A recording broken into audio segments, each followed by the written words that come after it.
Bismillahirrahmanirrahim. Assalamualaikum warahmatullahi wabarakatuh. Selamat pagi anak-anak. Bagaimana kabarnya hari ini? Semoga senantiasa sehat dan tetap semangat belajar ya.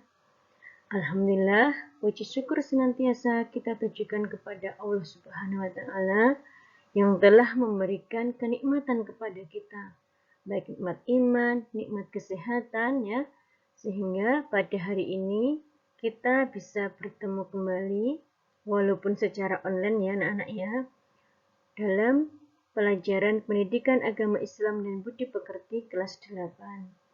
Adapun materi pada hari ini adalah jiwa lebih tenang dengan banyak melakukan sujud. Anak-anak sudah siap semuanya ya untuk mengikuti pelajaran? Mari kita mulai pelajaran kita dengan membaca basmalah bersama-sama. Bismillahirrahmanirrahim. Anak-anak, hari ini kompetensi dasar yang kita pelajari adalah memahami tata cara sujud syukur, sujud tilawah, dan sujud sahwi.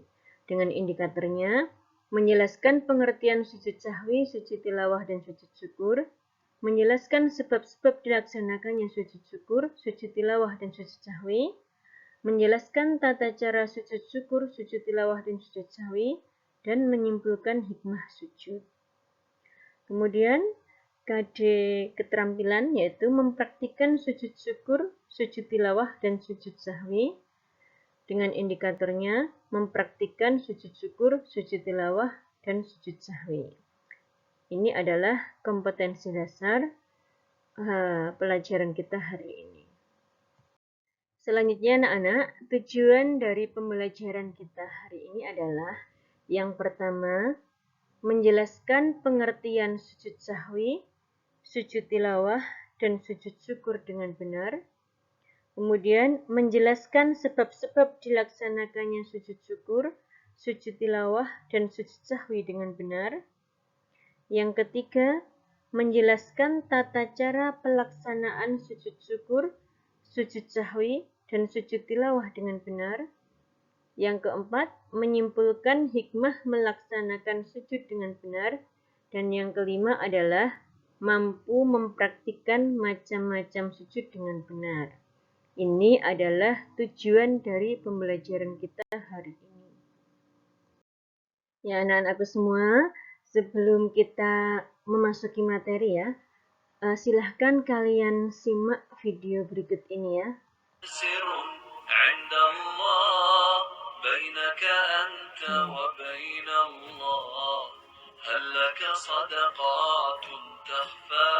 Hampir kecelakaan ya Nana ya.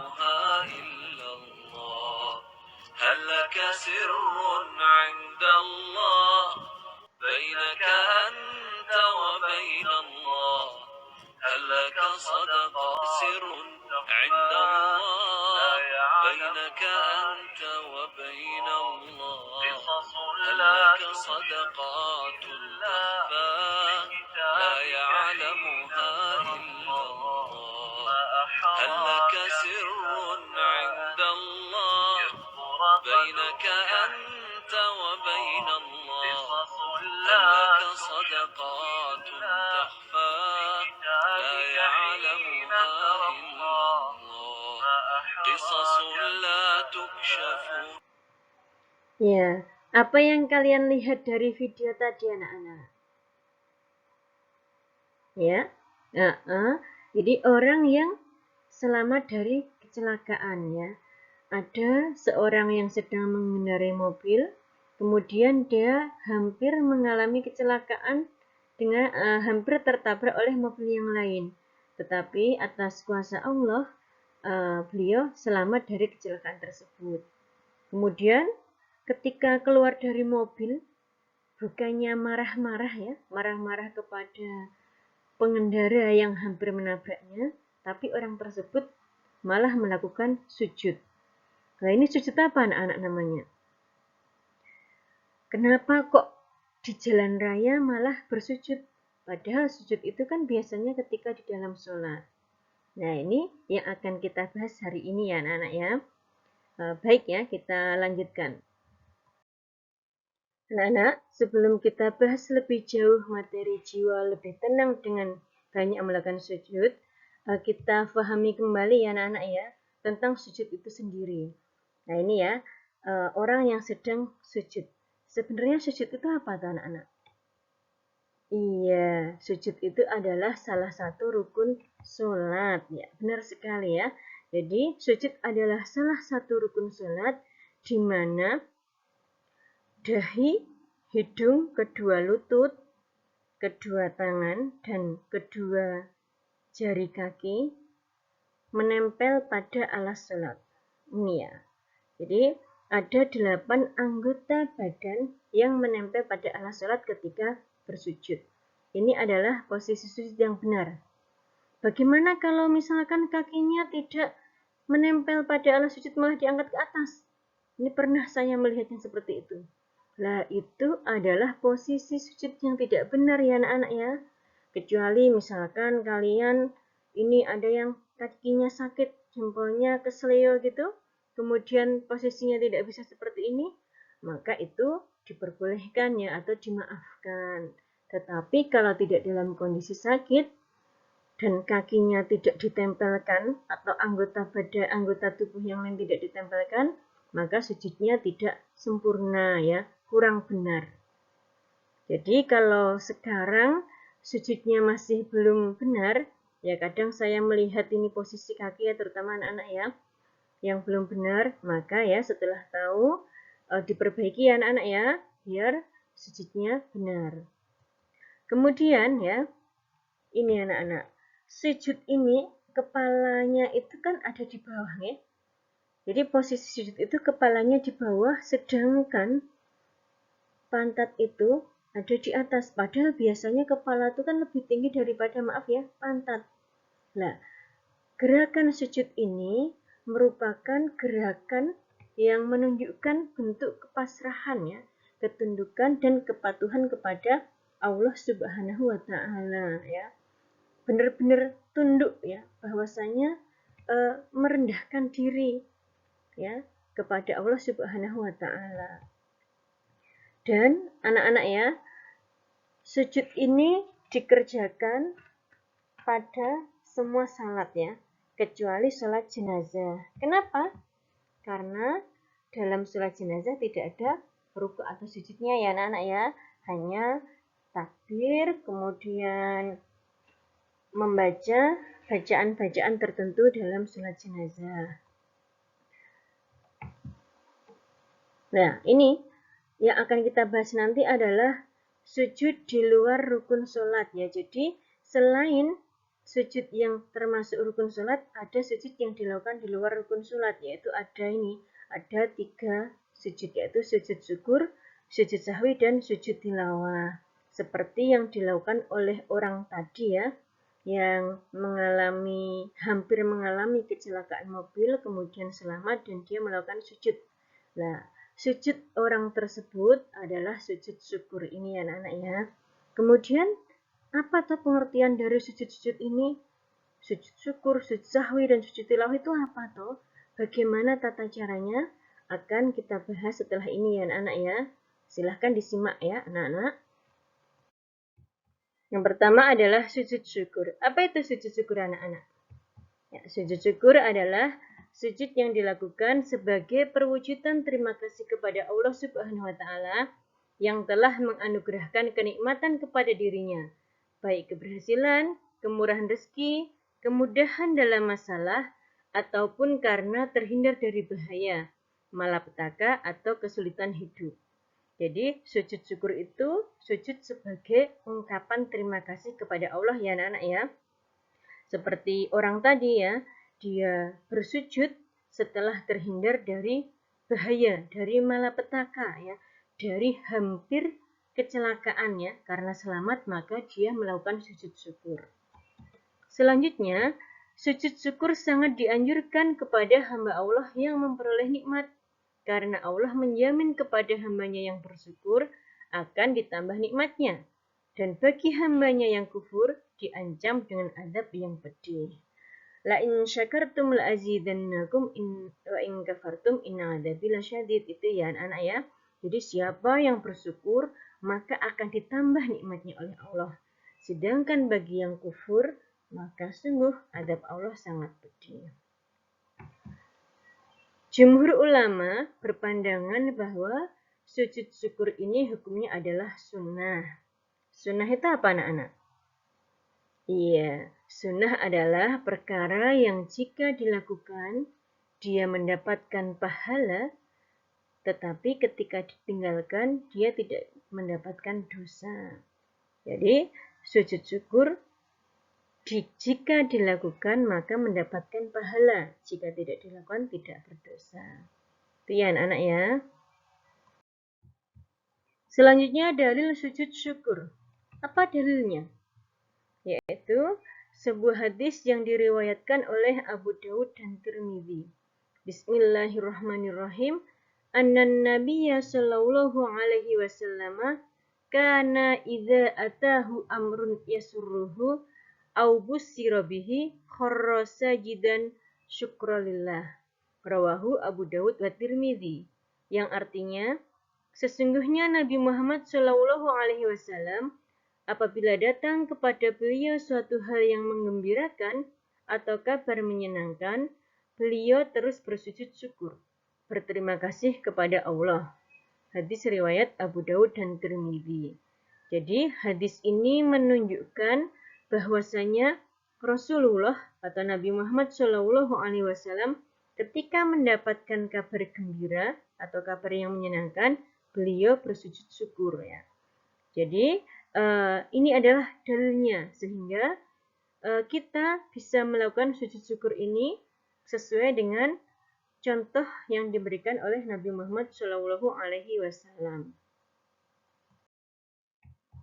Selanjutnya, sebab-sebab melakukan sujud syukur. Apa saja sebabnya? Yang pertama, karena mendapatkan nikmat dari Allah Subhanahu wa Ta'ala. Jadi, ketika mendapatkan nikmat yang besar, maka bisa melakukan sujud syukur. Contohnya ini ya. Ini ya, seorang yang terkenal sekali ya, Muhammad Salah, di mana dia itu setiap selesai mencetak gol, maka pasti melakukan sujud syukur ya. Sebagai rasa terima kasihnya kepada Allah ya, karena sudah mengizinkan atau dia sudah mencetak gol. Ini sebagai rasa terima kasihnya kepada Allah. Dan banyak juga dilakukan oleh atlet-atlet yang lain, timnas itu ya, tiap kali mencetak gol maka melakukan sujud syukur.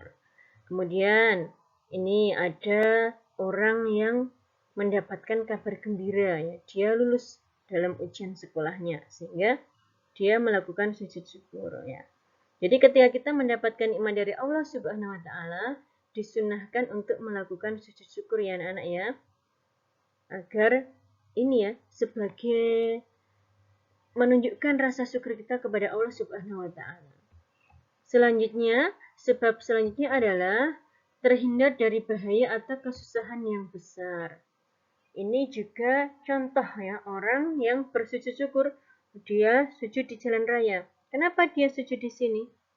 Karena ternyata ketika berkendara tadi dia mengalami suatu kecelakaan ya, yang alhamdulillahnya dia masih diberi keselamatan oleh Allah.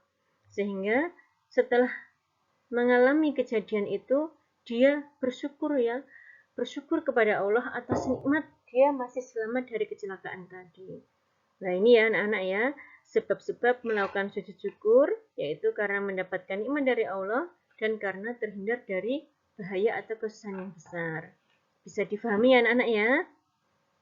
Iya. Selanjutnya tata cara sujud syukur ya. Bagaimana cara bersujud syukur? Yang pertama adalah menghadap kiblat.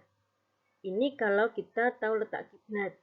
Tapi kalau kita di suatu tempat yang kita tidak tahu kiblatnya di arah mana, ya kita menghadap ke arah yang kita yakini sebagai kiblat. Kemudian takbir disertai niat sujud syukur. Niatnya kalau dilafadzkan seperti ini ya anak-anak ya. Nawaitu sujud syukri sunnatalillahi ta'ala. Ini kalau dilafadzkan. Kalau tidak dilafadzkan bagaimana Bu? boleh ya, selama kita dalam hati ada niat untuk melakukan sujud syukur, maka itu sudah termasuk niat. Selanjutnya, sujud seperti sujud dalam salat, sujudnya 1 kali. Sambil membaca ini ya, subhanallahi walhamdulillahi wala ilaha illallah wallahu akbar. La haula wala quwata illa billahil aliyil azim. Atau bisa juga membaca bacaan seperti ketika kita sholat ya. Bacanya bagaimana anak-anak? Subhana rabbiyal a'la wa bihamdi. Jadi boleh ya memilih yang mana, dipersilahkan ya. Kemudian setelah sujud tadi, sujud 1 kali, duduk disertai mengucapkan takbir, kemudian salam. Ini adalah tata cara sujud syukur. Ya. Kemudian ada 2 pendapat tentang pelaksanaan sujud syukur. Jumhur ulama Syafi'iyah yang dikukuhkan, berpendapat bahwa ketika sujud syukur itu harus dilakukan dengan berwudu atau dalam keadaan suci. Jadi, seperti ketika sholat itu, keadaan suci. Kemudian, ada ulama lain yang membolehkan sujud syukur dilakukan tanpa berwudu dengan alasan orang yang mau sujud itu kan tidak selalu dalam keadaan berwudu ya, sehingga diperbolehkan. Tetapi kalau jumhur ulama Syafi'iyah ini mengharuskan dalam keadaan berwudu. Kalau belum berwudu bagaimana, Bu? Ya harus berwudu dulu, baru melakukan sujud syukurnya seperti itu ya. Nah, kalau sedang mengikuti pertandingan bagaimana? Nah, itu bisa disiasati dengan ketika mau main bola sebelumnya wudu terlebih dahulu ya. Bisa ya anak-anak ya. Ini kalau ada perbedaan pendapat ini ya kita kita bertoleransi ya.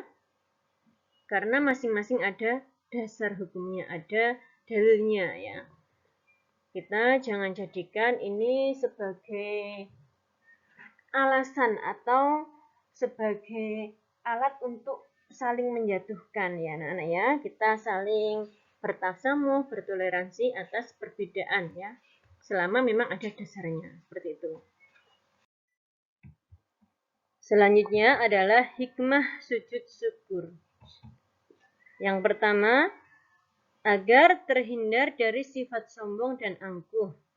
Karena orang yang mendapatkan nikmat dan kelebihan, kalau tidak berhati-hati dapat lupa diri, sehingga menjadi sombong atau angkuh. Hikmah yang kedua, yaitu memperoleh kepuasan batin berkaitan dengan anugerah yang diterima dari Allah Subhanahu wa Ta'ala. Selanjutnya, merasa dekat dengan Allah sehingga memperoleh bimbingan dan hidayahnya. Hikmah selanjutnya yaitu memperoleh tambahan nikmat dari Allah Subhanahu wa Ta'ala dan selamat dari siksanya. Karena orang yang sujud syukur itu berarti dia mensyukuri nikmat ya. Sehingga akan mendapatkan tambahan nikmat dari Allah. Karena Allah sudah menjanjikan seperti itu ya. Dan bagi yang kufur maka akan diancam dengan siksa Allah. Nah ini ya anak-anak hikmah sujud syukur. Bisa difahami ya anak-anak ya? Iya, jadi sehingga nanti kalau kita mendapatkan suatu nikmat yang besar atau terhindar dari suatu kecelakaan, ya semoga kita terjauhkan dari kecelakaan ya.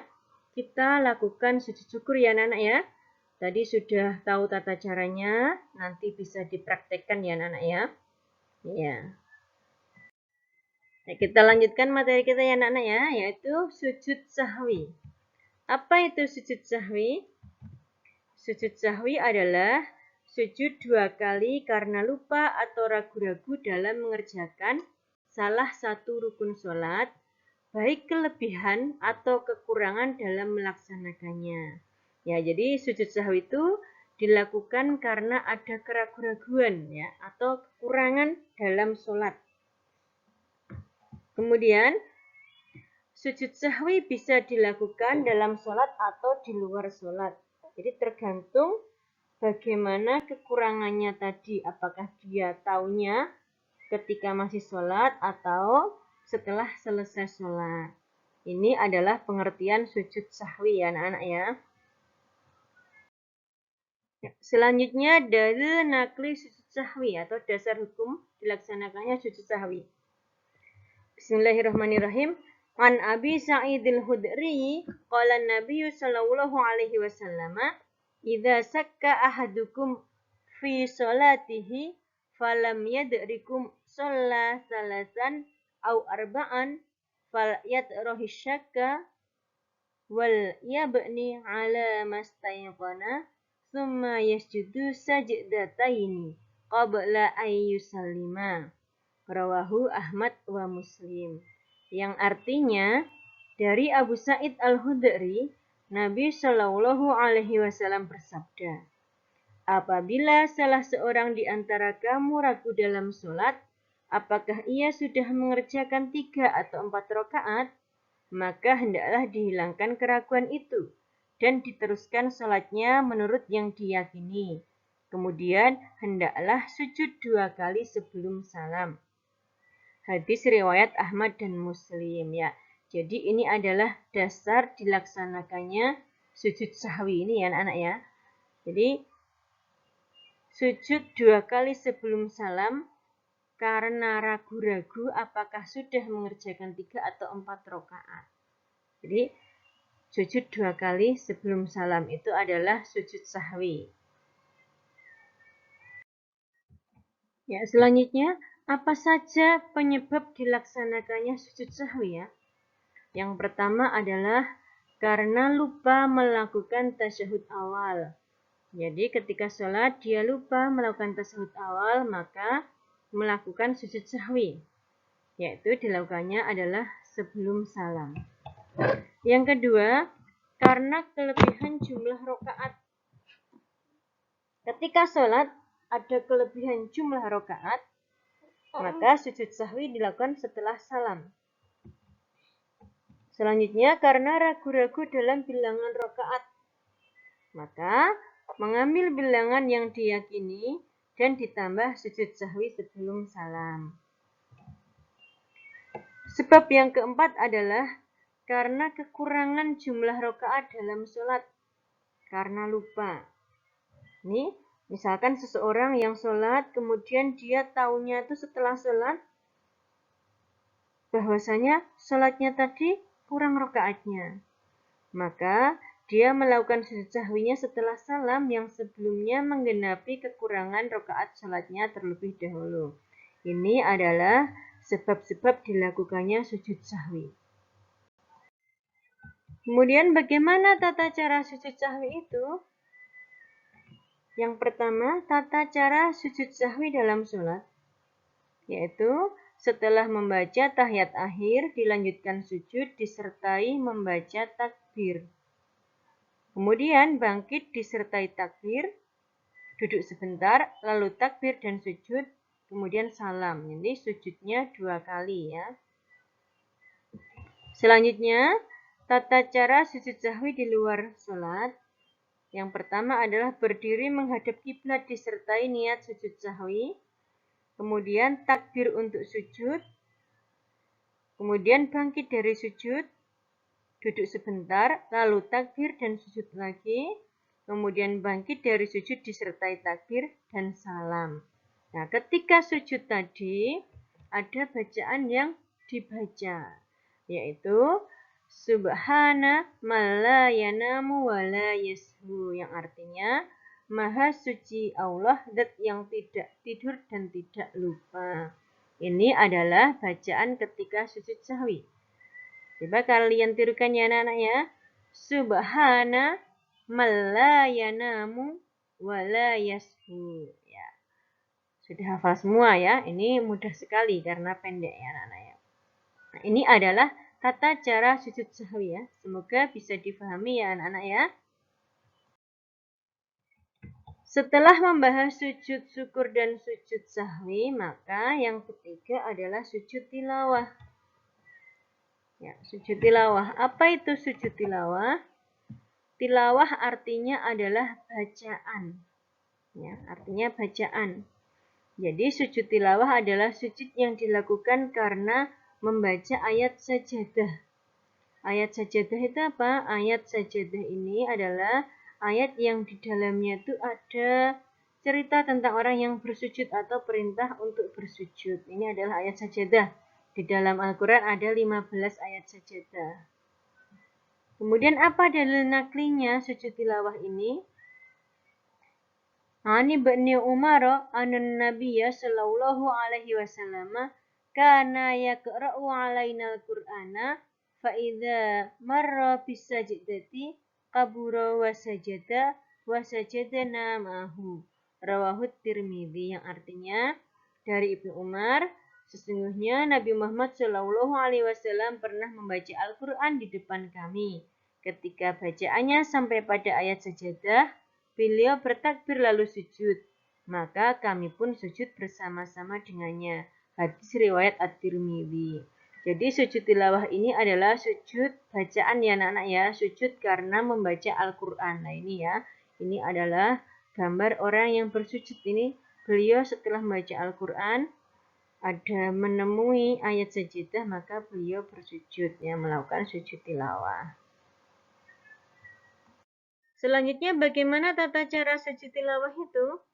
Sujud tilawah ini bisa dilakukan di dalam sholat atau bisa juga di luar sholat. Di dalam sholat maksudnya ketika seseorang sedang sholat ya. Jadi ketika seseorang sedang sholat, kemudian pada saat dia membaca surat setelah surat Al-Fatihah ya, dia membaca ayat sajadah, maka kemudian dia bersujud 1 kali untuk sujud tilawahnya. Setelah selesai sujud, dilanjutkan dengan bangun lagi ke posisi semula untuk meneruskan bacaannya tadi. Atau kalau bacaannya sudah selesai, dilanjutkan dengan rukun berikutnya. Ini adalah tata cara sujud tilawah di dalam sholat. Nah, bagaimana kalau sholat jamaah? Kalau sholat jamaah, jika imamnya membaca ayat sajadah dan imamnya melakukan sujud tilawah, maka makmumnya harus mengikuti imam ya, ikut melakukan sujud tilawah. Tetapi kalau imamnya tidak melakukan sujud tilawah, maka makmum juga tidak perlu melakukan sujud tilawah. Yang jadi perhatian adalah ketika seorang imam berniat untuk melakukan sujud tilawah, maka sebaiknya sebelum sholat dia memberitahu makmumnya bahwasanya beliau nanti akan melakukan sujud tilawah, sehingga makmumnya tidak bingung, dikira nanti salah dalam sholatnya. Itu ya anak-anak ya. Kemudian sujud tilawah dilakukan di luar sholat, yaitu berdiri setelah di luar sholat ini membaca Quran, kemudian membaca ayat sajadah. Maka dilanjutkan dengan berdiri menghadap kiblat, kemudian niat sujud tilawah dan sujud sekali, kemudian duduk iftirosh lalu salam. Lah ketika sujud tadi bacaannya apa? Bacaannya ini ya anak-anak ya. Sajada wajhiya lilladzi khalaqahu wa sawwarahu wa syaqqa sam'ahu wa basarahu bihaulihi wa quwwatihi fatabarakallahu ahsanal khaliqin. Ya, saya ulangi lagi, kalian tirukan ya anak-anak ya. Sajada wajhiya lilladzi khalaqahu wa sawwarahu wa syaqqa sam'ahu wa basarahu bihaulihi wa quwwatihi fatabarakallahu ahsanal khaliqin. Ini nanti kalian hafalkan di rumah ya anak-anak ya, bacaan sujud tilawah ini. Nah, ini bisa dipahami ya anak-anak ya, tata cara sujud tilawah ya. Baik, kita lanjutkan berikutnya. Selanjutnya, hikmah sujud tilawah. Apa saja hikmah dari sujud tilawah itu? Yang pertama adalah dihindarkan dari godaan setan. Kemudian yang kedua, lebih menghayati bacaan dan kandungan Al-Quran yang dibaca atau didengar. Yang ketiga, mendekatkan diri kepada Allah, Zat yang Maha Pencipta. Yang keempat, menghindarkan diri dari sikap sombong dan angkuh pada sesama. Yang kelima, menumbuhkan kesadaran akan kebesaran Allah Subhanahu wa taala, dan yang keenam adalah membuktikan ketaatan kita kepada Allah Subhanahu wa taala. Ya, ini adalah hikmah dari sujud tilawah. Bisa difahami ya anak-anak ya? Bisa ya? Iya. Itu tadi ya anak-anak ya. Materi kita hari ini yaitu jiwa lebih tenang dengan banyak melakukan sujud, yaitu sujud syukur, sujud sahwi, dan sujud tilawah. Semoga kalian semua sudah memahaminya ya. Kemudian setelah memahami, maka bisa kita lakukan, kita aplikasikan dalam kehidupan sehari-hari kita. Ya, selanjutnya untuk evaluasi materi ini, kalian buka Google Classroom kalian ya. Sudah Bu Farida berikan tugasnya di Google Classroom kalian masing-masing. Untuk selanjutnya kalian kerjakan. Ya, demikian untuk pembelajaran kita hari ini. Semoga apa yang kita pelajari hari ini bermanfaat dan membawa barokah bagi kehidupan kita. Kita akhiri dengan baca hamdalah. Alhamdulillahirabbil alamin. Wassalamualaikum warahmatullahi wabarakatuh.